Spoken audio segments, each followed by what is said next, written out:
Start in 3, 2, 1. Welcome back, Time Crunch fans. I'm your host, Coach Adam Pulford. I'm here alongside renowned author and national award-winning journalist, Alex Hutchinson. Alex, welcome back to the show. Thanks, Adam.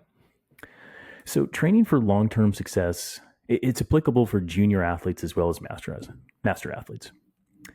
I think once you put the fundamentals in place, it can really lead to a rich experience of learning, increased fitness, increased performance, and maximizing the fun factor of the sport, which is basically, I think, why we're all here, right? So would you agree with that, Alex? Yeah, look, I'm 48 years old, and if I wasn't interested in the long term development of my abilities, I wouldn't be interested in continuing the sport.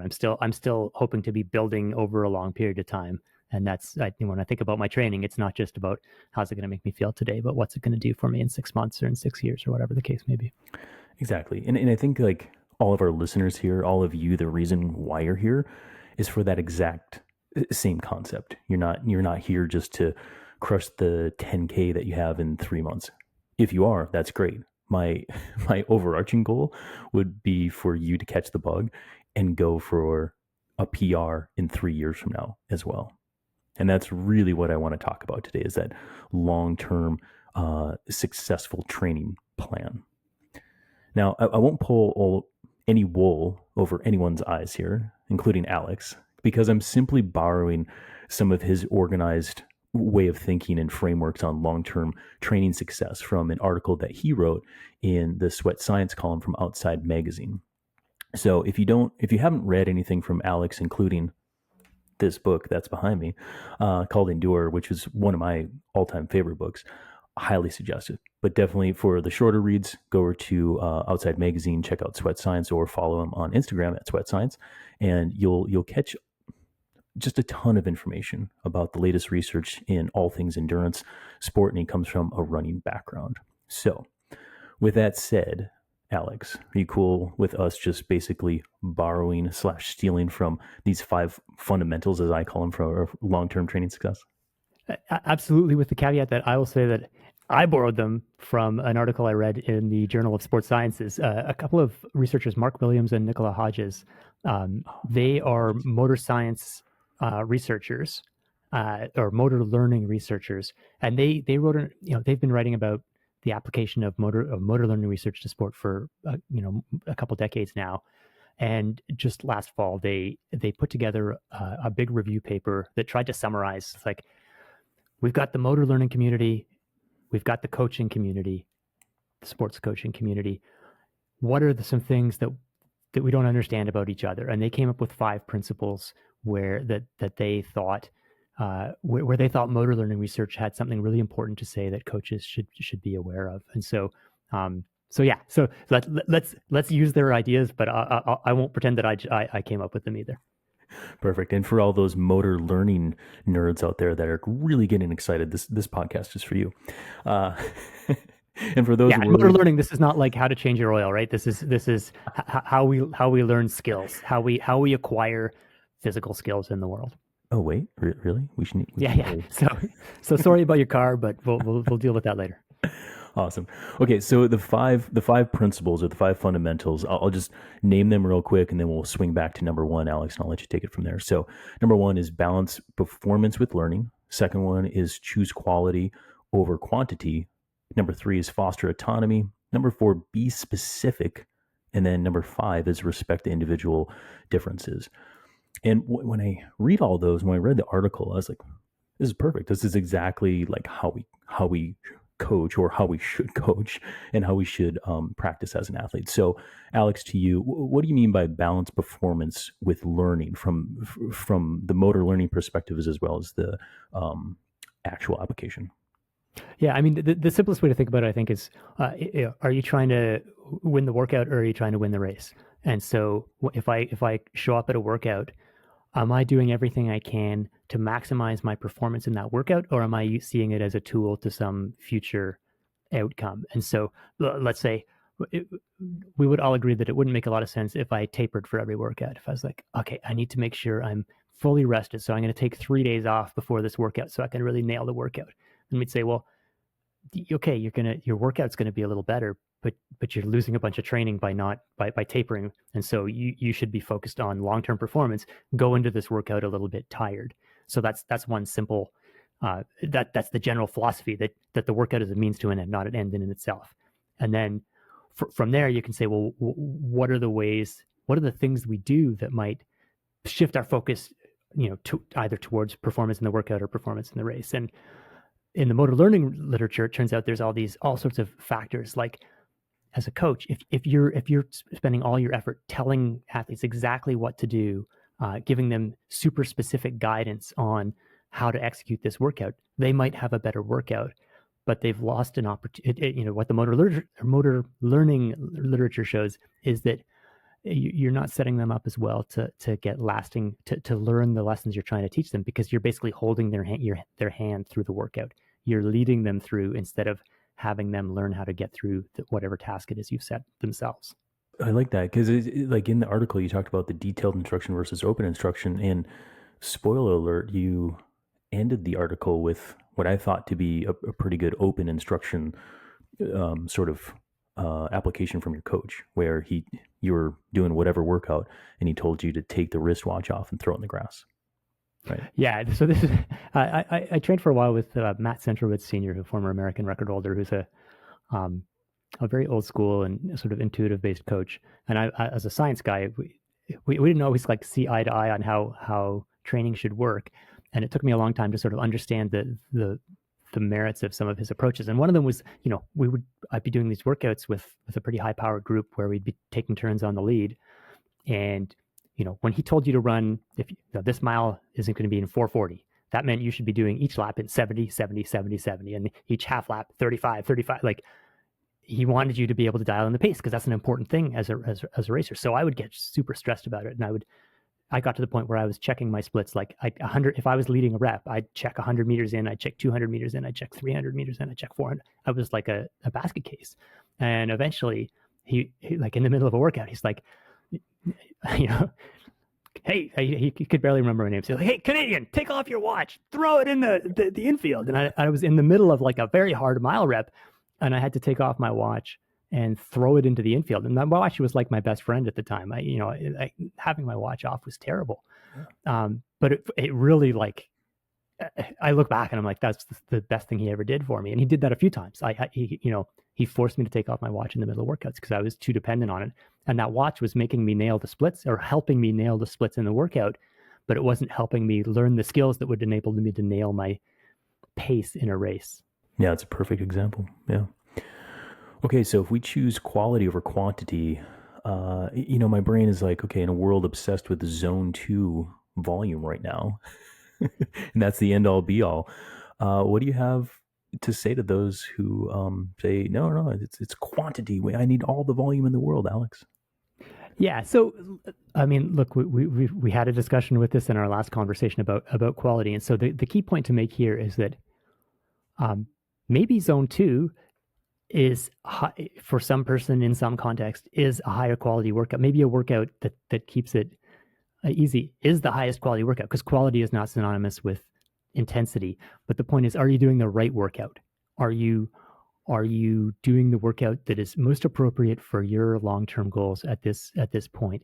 And personally, I think some of those workouts are going to be very hard workouts, not just easy workouts. But the point is not to conflate, am I going hard enough? Or I want a higher quality workout, so I'm going to push harder. Sometimes high quality means pushing hard. Sometimes it means holding yourself in a specific sort of zone, if you will. Yeah, and for any listener who is jumping in and just catching this podcast before our previous one, we talk all about training quality and what is high quality training versus not high quality training. What's a good training plan? What's not? Definitely, like, just go back, listen to that, because that's going to bring a lot of context. But another thing that pops up in my head when I'm saying, choose quality and be kind of an intentional, is one of my favorite authors, Andreas Ericsson, who coined the term deliberate practice. Alex, can you talk about what deliberate practice is and how that filters into a training program and high quality training? Yeah, so I mean, in some ways, the best way to define deliberate practice is by what it's not, which is not. It is Yeah. not rote repetition. It is not just sort of accumulating reps. Um, the hallmark of deliberate practice is that you have some feedback mechanism to know how well you're doing and to evaluate, like, did I do it right, and if not, can I do it better? Um, it's usually challenging. So you're not just lying on the sofa hitting a ping pong paddle or whatever. You're doing something that requires your attention, even if it's maybe not. It doesn't necessarily have to be like physically demanding, but it has to be cognitively, like, you're trying to do something. There is a right way, a better way of doing it, and you're evaluating how close you come to that right way. Now, applying deliberate practice to endurance sports is a controversial topic. Like, there have been studies over the years that I was a subject in a study probably 20 years ago, where a researcher, a guy named Brad Young, who's at the University of Ottawa, he collected training diaries from a whole bunch of regional, like local, regional, and national and international level runners in Canada, like 10 years of training diaries, like, and coded them in terms of like deliberate practice to try to understand what is deliberate practice for an endurance athlete, and does it correlate with performance level. And the results were a little mixed. Like, it's hard to know what qualifies as deliberate practice and the way for an endurance athlete. But again, you go back to this idea of, like, are you trying to do something that's more than just rote repetition? So going for an easy run, it's hard to qualify that as deliberate practice, but there are elements of it, because are you doing what, going back to this idea of training quality, are you doing what you set out to do? Are you're keeping track of your pace, and you're making sure that you're not going too fast? That in itself is a kind of deliberate practice-esque thing. But then, when you get into like working on form, working on technique, working on tactics, all these things start to bring in more of a cognitive element. So, sorry, I'm rambling a little here, but I think that the key point is that it's not just mindless training. It's not just accumulating volume for the sake of having a big number in your training log. It's having it's training with intent, and then evaluating how well you're living up to that intent. Prime example in the world of cycling is the group ride, right? Everybody's like, the group ride. Did you win the group ride, right? Thinking that that's a thing. It's a thing, but it's not a thing. And but I think the way I use it as a training tool is you boil it down to the very specifics. A lot of people just think group ride, okay, the goal is hard. Nah, not necessarily. Let's talk. Let's talk about what you need to work on, what you need to improve. For some athletes that are greener, it's drafting, right? So I'll just say, find the draft, get on the wheel, stay out of the wind the whole time. The whole time, don't even get on the front, just stay in the draft. And so you work on that, and that's deliberate practice. So I'm actually going to conserve. The intensity might be hard, but it's whatever you need to do to get on the wheel, right? That's like Exactly. one example. Yeah, one example. And then from the tactics standpoint, once you say you're a seasoned rider, you deploy some like race winning tactics. Then all of a sudden you can, have some fun, go for the sprint or a lead out or an attack and break away. And it gets into, I mean, it's a very complicated mixture of training intensities, deployment of tactics, how and when to use it. But this is exactly what Anders Ericsson is talking about with his deliberate practice. It's just being, okay, I'm going to go into the group ride. It might be hard. It may not, depending on what I'm trying to achieve. And then what am I trying to achieve? Then I went and did it. Did it match up with and that's what we talked about in our quality training. Yeah. And look, so an example from running would be like change of pace workouts. So, the standard interval workouts for a runner would be, a certain number of a certain distance at a certain pace. But if you start saying, okay, now what we're going to work on is you're going to run a bunch of 500-meter reps, and you're going to go 300 meters hard and then 200 meters all out. Like, you're going to work on that, the sudden change of pace. Now you're working on something specific, a skill that you're going to deploy in the race, and you're evaluating not just, like, again, it's not just how fast the goal, because you could probably go faster in the interval by going at an even pace, but you're deliberately not, because you're working on something specific, and you're evaluating how well you were able to do that change of pace, which is a race winning or a key race defining tactic in tactical, in middle distance racing. So there's things that go beyond how fast you're going to how well you're executing the thing that you're working on, like what you were talking about. Yeah. So as we talk about like the third principle or the fundamental aspect of long-term training success, you talk about fostering autonomy. And one key phrase that you put there is not every session needs to be precise. What do you mean by autonomy, and what do you mean by, hey, not everything has to be super precise, even though we just talked about like metrics and tactics and deliberate practice? If you think of a typical example, you've got a coach and an athlete, and not always, but in general, the coach knows more than the athlete, right? Let's say the coach has, I'm not trying to flatter you here. I'm just saying that in general, that's that look. If you're watching on YouTube, that was, I don't know about that. Yeah. Look, I mean, the Olympic world record holders have coaches, and sometimes you could say that maybe that athlete knows more than the coach. But in general, the relationship is the coach has some knowledge, especially when if you're dealing with, say, novice athletes. The coach knows a lot, and the coach, there's a tendency to be like, oh man, I know so much. I want to convey this to you. I'm going to tell you exactly how to do this workout. Let me tell you, I've got these 27 pieces of advice for you that's going to help you understand. And when you get to the 47th kilometer, this is how you're going to feel. But this is what you should think in order to avoid falling into this trap. But if this could happen, blah blah blah blah. Right?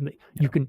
There's a ton of information, and it's like it's all well-meaning. It's hard-earned knowledge that you're trying to pass on. What the motor learning literature suggests is that, and what common sense suggests and what intuition suggests is that lessons that you learn yourself are learned more effectively.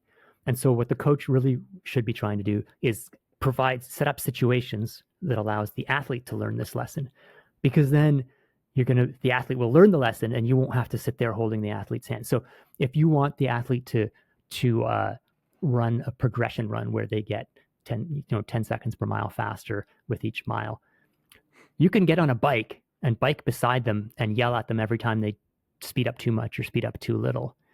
But then you're going to have to get on the bike beside them every progression run for the rest of their lives, and probably in their races, because they're never going to learn what it's like to, oops, I sped up too much and I really screwed up this workout, or oops, I jogged for too long. I didn't speed up and I didn't really get much out of this workout. They have to screw up. They have to feel what it's like to understand what they're going to feel when the pace is right, but and so on and so on. And then they're going to learn the lesson more effectively. And so if you have to give them enough rope to hang themselves, and occasionally let them hang themselves, figuratively speaking.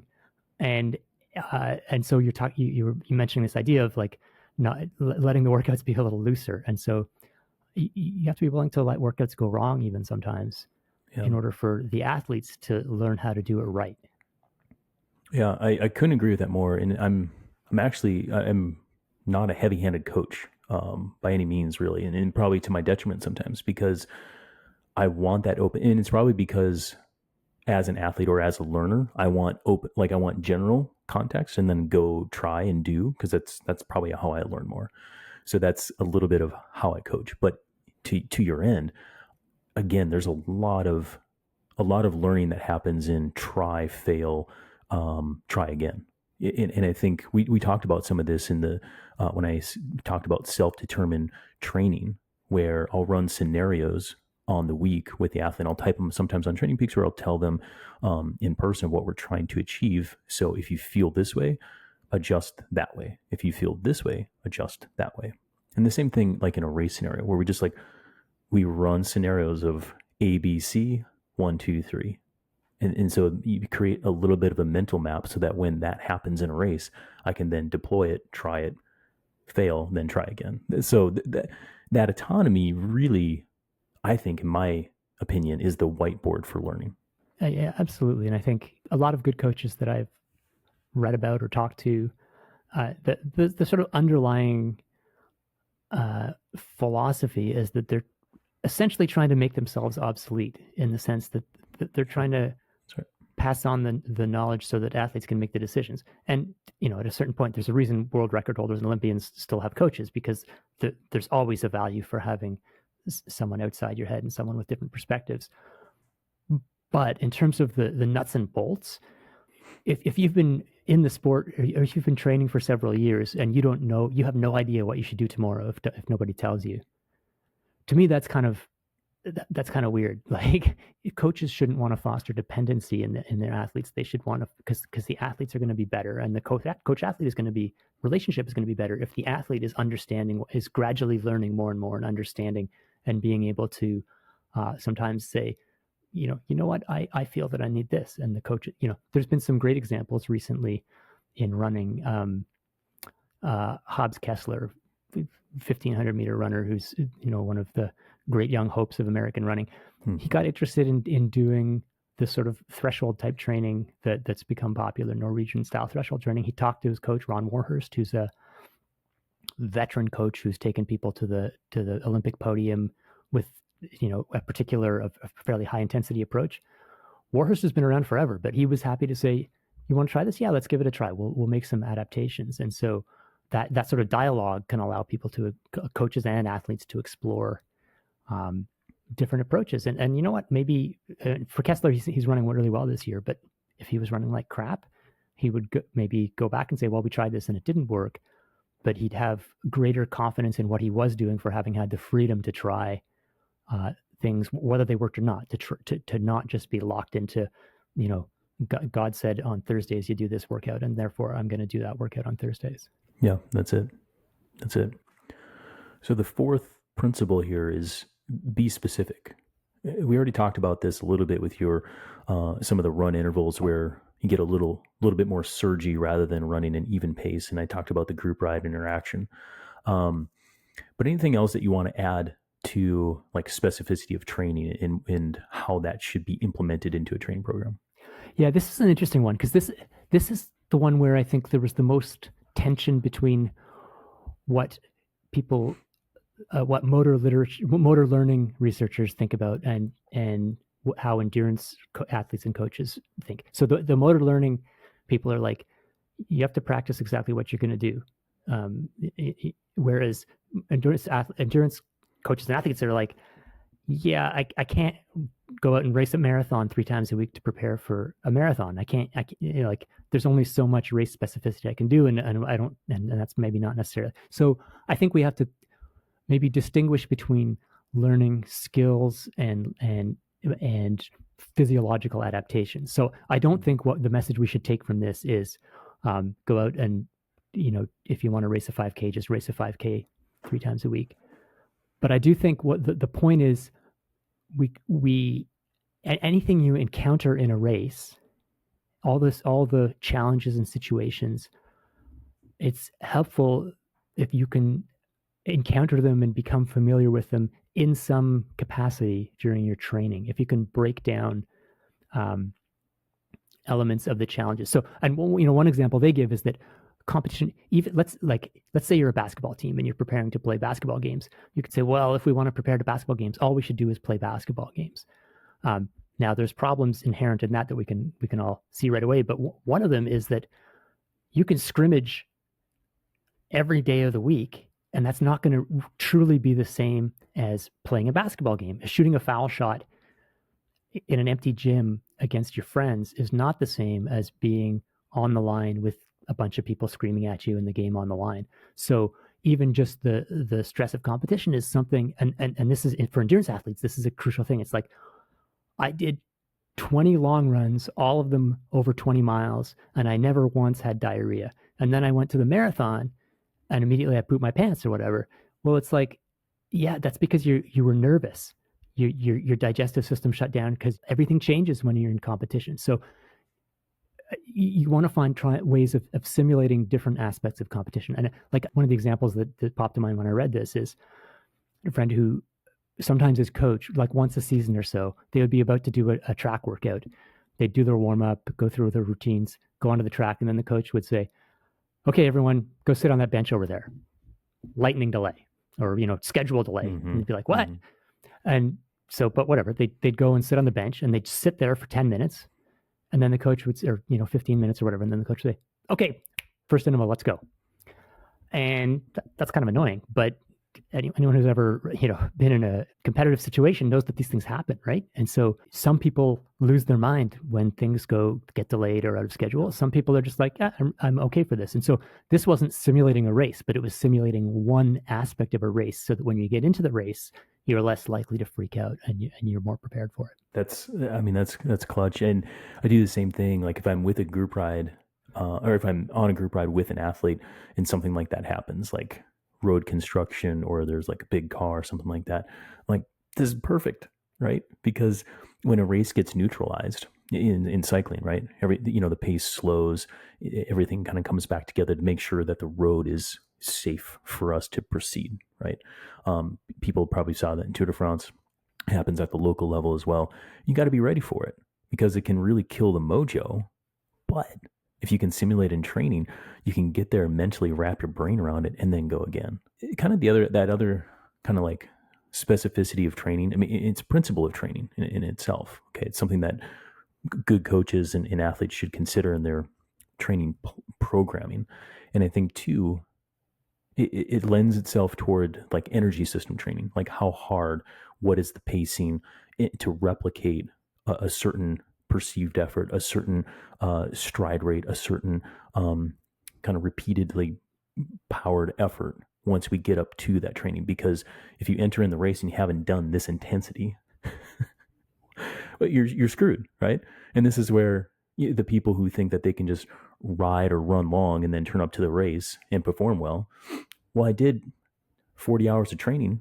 Well, how come I'm not going fast? It's like you lost the specificity, but yeah, it doesn't mean you do race pace all day every day. But if you haven't done race pace, if you haven't gotten familiar with that, and again, we chatted about this in our last conversation. Nils van der Poel, the speed skater, his whole thing was like, I'm going to spend 3 months. I'm going to spend 3 months doing like 100-mile ultra runs or whatever, just like build the base. But then in his highly periodized program, his last 3 months were like, I want to race at 30 seconds per 400 meters. So I'm going to go 5 days a week, and I'm going to do laps at 30 seconds per 400 meters. That's probably more specific than I would want to do. And certainly in a sport like running, where the impact forces are a real problem, you just couldn't do that. But that's the fundamental premise of interval training, is that you're going to give yourself a chance to accumulate as much time as possible close to race intensity. And the breaks are not to give you a rest. They're to allow you to accumulate more race specific training and feeling and physiology. Yeah, that's it. So the fifth principle here that we talk about is respect the individual differences. And I think for me, this is where one thing that CTS coaches do really well, because we're working one-on-one with our clients on a daily basis. And for me anyway, I really hone into that, how the athlete makes their power, how the athlete holds their pace, how do they respond to high intensity, how do they respond to low intensity, high volume. And then you're always like going super deep in that way. So when you're writing the article though, Alex, when you're talking to a broad audience and maybe to a bunch of people listening on a podcast, how can we tune into the individual differences, or at least identify them, and then what to do with them when it comes to learning more about self? Yeah, I mean, the first thing I'll say is I always worry about stuff like this, because in a sense, it's kind of like a get out of jail free card. It's like everything I said about these general principles previously, you can ignore them if you want, because you can just decide that, well, I'm different. And this, you right. kind of, you see this kind of thinking where when you talk to people about like supplements or various things where the evidence is not strong, people will say, well, I understand that on average, this magical herb doesn't do anything, but I've tried it and I'm confident that for me it works. Yeah. And so that said, you have to acknowledge that people are different. And it's like you said, over the years, I found that I responded very quickly to high intensity training. And so it's kind of a super like pill for me, but that the curve only lasts for so long. So, starting high intensity training 6 months before a race doesn't get me any farther than starting it 2 months before a race or whatever. And that's different. I have one of my good friends who I did a lot of training with when I was younger. I was a 1500 meter runner. He was a marathoner, and we just had totally different responses to like what made him fit versus what made me fit. And this wasn't just in our heads, right? We had different physiologies. I think for me, maybe the most obvious application of this is in the psychology of training and of competition, of understanding what makes people tick and what gets people into the right zone for competition. It's just like everybody's different. I was a very nervous competitor, and so everything I could do to stay relaxed was important. Where there's other people who need to get psyched up, who need to really sort of work themselves into a froth to get the most out of themselves. And you just need to sort of it's a balance. You need to look for the things that work for you, and this requires going back to the training quality discussion that we had. Oh. The sort of looking after the training to sort of figure out the debriefing. That's what the word I'm looking for. To understand, so that when things go well, you understand what you were doing and what was working well, and when things don't go well, you maybe have some hypotheses as to what didn't work, and try and figure out what works for you. Because ultimately, it's like those formulas for average heart rate, 220 minus your age or whatever. Yeah, it's a pretty good average, but a third of people are more than 10 beats off or whatever. And so that's a lot of people, and that's a long way to be off. So if you're trying to optimize your performance, you need to figure out what works for you, starting with the general principles of what works for most people. Yeah, that's it. And a lot of it is just like, what is the process? What is the result? And the process feeds into the result feeds into the process, like we talked about in our previous discussion. And when you look at these 5 fundamentals that we talked about today, they're really nothing groundbreaking, nothing earth-shattering, right? For any coach or athlete who's been doing this for a while. But I do think it's easy for people who are looking for the cutting edge, or they're looking for that next biohack, and they want the edge. They can overlook the basics. Right. And if you do the basics well, if you come back to the basics, you might find that you're actually not doing number 4 very well. So let's press more into that, because I do think that these are the fundamental ingredients to really great success over a long term of training. Is there anything else that you want to add to that, Alex? I guess the last thing I'd say is look, great coaches have been doing this for a long time, but that doesn't mean it's easy or that we know. And so starting to try to kind of break down what is it that makes that coaches have been doing by intuition for a long time, then that helps more of us to kind of incorporate these practices into our training. Well, it's awesome. Another awesome conversation with you, Alex. I really enjoyed it. I think our listeners will as well. Okay, thanks, Adam. All right, thanks, Alex.